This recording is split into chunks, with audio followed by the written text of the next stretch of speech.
Ja, mine damer og herrer, det er ved at blive sent. Tiden er inde til at se sandheden i øjnene. Sandheden er, at der er noget galt med samfundet. Der er et eller andet, der er gået ruskende galt på et eller andet tidspunkt i samfundets udvikling. Hver har sin mening, og jeg har også min. Jeg mener, at det, der er i vejen, det er, at flere og flere mennesker er begyndt at tage flere og flere ting mere og mere alvorligt.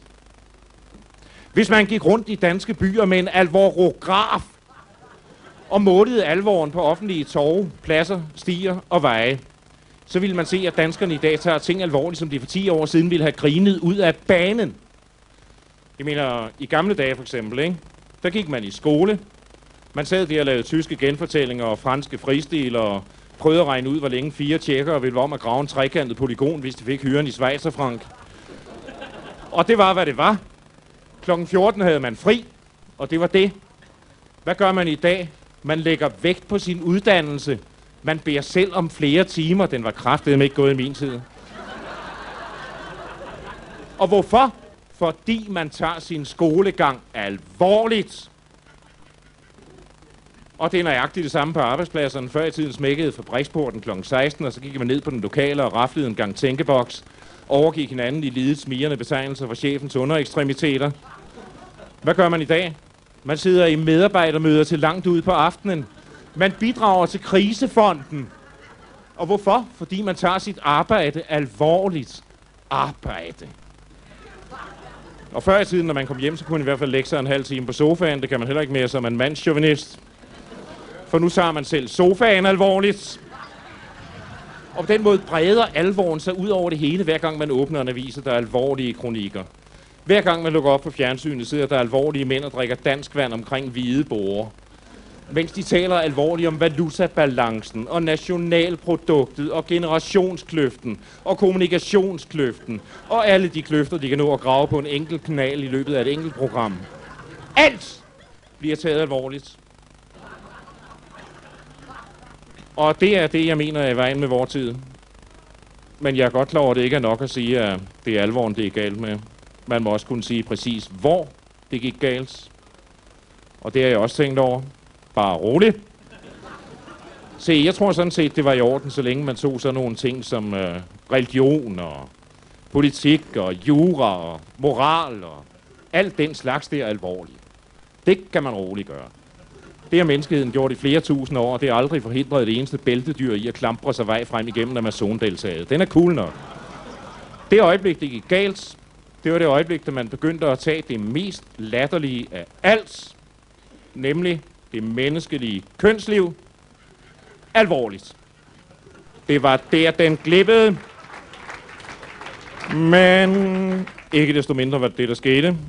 Man begyndte at tage det menneskelige kønsliv alvorligt, og jeg er godt klar over, at det ikke er nok at sige, at det var det, der gik galt. Man må også kunne sige, hvis skyld det var. Det har jeg også tænkt over, bare roligt. Ikke fordi det er noget, jeg er meget for at sige. Jeg kan se, at jeg bliver uvenner med store dele af publikum. På den anden side har vi vel alle en moralsk forpligtelse til at sige sandheden. Og jeg får også penge for det. Så jeg siger det, som det er. Det var kvindernes skyld. Og det er ikke, fordi jeg personligt har noget at hævne. Tvært imod. Mange af mine bedste koner har været kvinder. Men sandheden er og bliver, at det var kvinderne, der begyndte med at tage kønslivet alvorligt. Det er længe siden, det begyndte sidst i 60'erne, men jeg har fulgt med hele vejen. Det begyndte dengang med, at kvinderne fandt ud af, at de levede i et mandsdomineret, pikchauvinistisk egoræs-samfund, hvor den særlige feminine kreativitet og intelligens var undertrykt på arbejdsmarkedet, i studiesektoren og i intimsfæren. Det er det, der i gamle dage hed derhjemme. Så det blev nødvendigt, at kvinderne talte lidt alvorligt sammen om, hvad det ville sige at være kvinde i et mandssamfund. Det blev nødvendigt med kvindehuse, så de havde nogle steder, hvor de kunne tale alvorligt sammen, uden at blive forstyrret, hvis I forstår, hvad jeg mener. Det blev nødvendigt med kvindebøger, så de ligesom havde et grundlag at tale sammen på. Det blev nødvendigt med kvindeølejre, så de kunne mødes om sommeren og diskutere, hvad det var, de egentlig havde debatteret i kvindehuset om vinteren. Det blev nødvendigt med kvindefilm, så man kunne se, hvor smukke kvinder er, når de bare er kvinder. Kvindeorkestre, så man kunne se, at kvinder kan også spille saxofon. Kvindeplakater, stickers og streamers. Og det var sikkert cool nok, men så gik det ligesom den sorte pest i middelalderen. Næppe var kvinderne begyndt at tage sig selv alvorligt, før det næste hold kom steppende ind på banen og krævede at blive taget alvorligt. Det var bøsserne. Så fandt bøsserne ud af, at de levede i et mandsdomineret, pigchauvinistisk ego-race-samfund.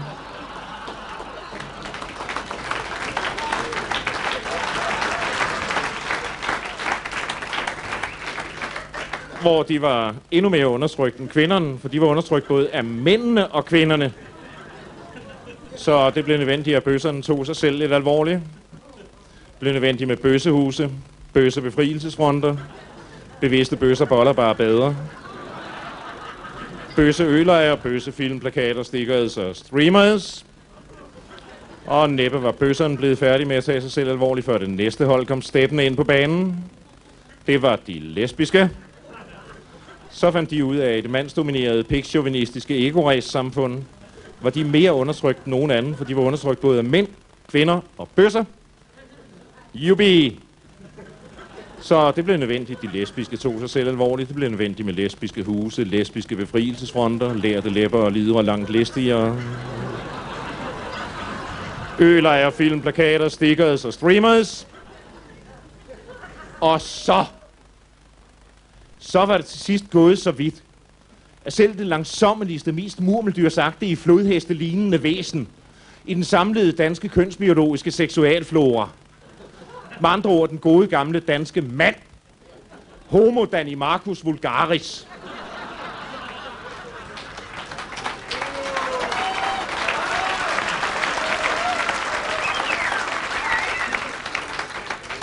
F-mærket af fodbold, fjernsyn, fadøl og frikadeller. Selv denne prægtige antikvitet i hovedsagen uforandret siden går den gamle ungdom, virkelig en evergreen, begyndte hårdt presset og meget mod sin vilje at tænke over tingene. Kun for at finde ud af, at i det mandsdominerede, pigchauvinistiske ego-race-samfund var der jo i bund og grund ingen, der var så undertrykt som netop manden. Manden var jo ikke bare undertrykt af kvinderne og deres nye tendenser til at tale sammen om tingene. Manden var også undertrykt af bøsserne og deres ustandslige opfordringer. Kom nu, du ved jo ikke, du har aldrig prøvet for alvor, vel? Og manden var undertrykt af de lesbiske og deres fuldstændige afvisning. Jamen, det kan vi ikke bruge til noget. Det er den vej, Carl Anton. Og oven i det, og det var næsten det værste, så var manden undertrykt af sine egne forventninger til mandsrollen i mandssamfundet. Det var ikke let. Det blev nødvendigt, at vi mænd, vi talte lidt alvorligt sammen om, hvad det ville sige at være mand i et mandssamfund. Det blev nødvendigt med mandehuse. Før i tiden kaldte vi dem billiardsalonger, men tiderne skifter. Mandeølejre, og jeg går ind for dem. Jeg vinder 1400 i poker hvert år. Mandefilm, så man kan se, hvor smukke mænd er, når de bare er mænd. Plakater, stickers og streamers. Og hvis det bliver ved på den måde, og det gør det, så ved jeg godt, hvad næste nummer bliver. Så er der kun én lille gruppe, der endnu ikke er kommet daffende ind på scenen og har krævet at blive taget alvorligt. Mine damer og herrer, jeg har den fornøjelse at introducere Børnelokkernes Befrielsesfront.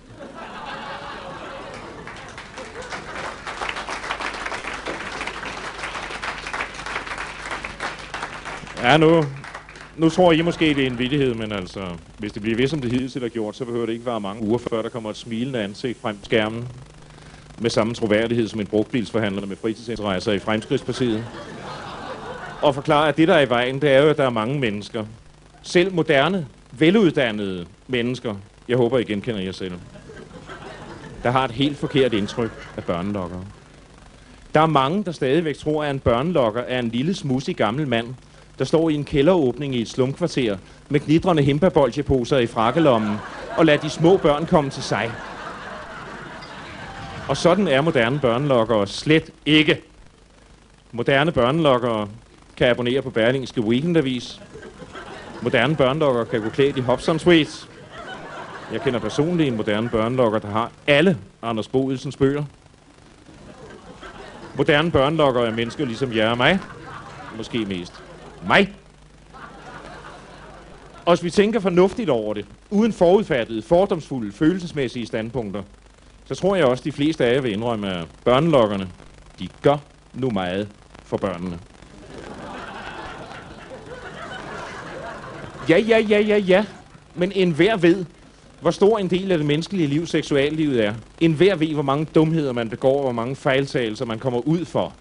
Og det ville jo aldrig ske, hvis man havde fået en ordentlig oplysning med hjemmefra. Det får man som regel ikke, fordi forældrene er for blufærdige. Men der er det, man netop har brug for børnelokkeren. Børnelokkeren er så at sige the missing link i opdragelsen. Nu om dagen er de så stolte af, at der er samarbejde mellem skolen og hjemmet. Ja, det er da udmærket, men det er stadig kun 2 dele af Bermuda-trekanten. Den tredje er børnelokkeren. Børnelokkeren kender barnet fra en anden side. Børnelokkeren kommer barnet ved.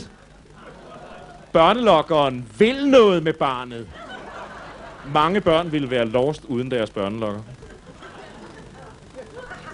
Og derfor er det også, vi har tænkt på her i Børnelokkernes Befrielsesfront, at når vi nu kan tillade os at træde frem på lige fod med de andre seksuelle interesseorganisationer, skal vi have lidt mere tjek på det, som det er i øjeblikket. Det er jo fuldstændig anarki. Der kan være 3 børnelokkere i Gentofte og ikke 1 i Lyngby. Det nytter jo ikke noget harmonisering, som vi siger i fællesmarkedet. 2 hvert sted og en telefonbetjening til de underbemandede områder. Drej en børnelokker. Og så er tiden måske også inde, hvor vi kan begynde sådan at smide små reklamer ind af brevsprækken, ligesom det lokale supermarked, når det skal have solgt sit overskudslager af trikinbefængt udsalgssvinekød. Sådan bare noget i stil med, forestiller jeg mig, deres lokale børnelokker træffes hver eftermiddag kl. 14-17 i parken nede ved anlægget. Lørdag dog 10-12. Speciale himbabolcher og sodavandsis. PS, de går aldrig galt, når de lokker lokalt. Og det var den alvor, jeg ville advare jer imod.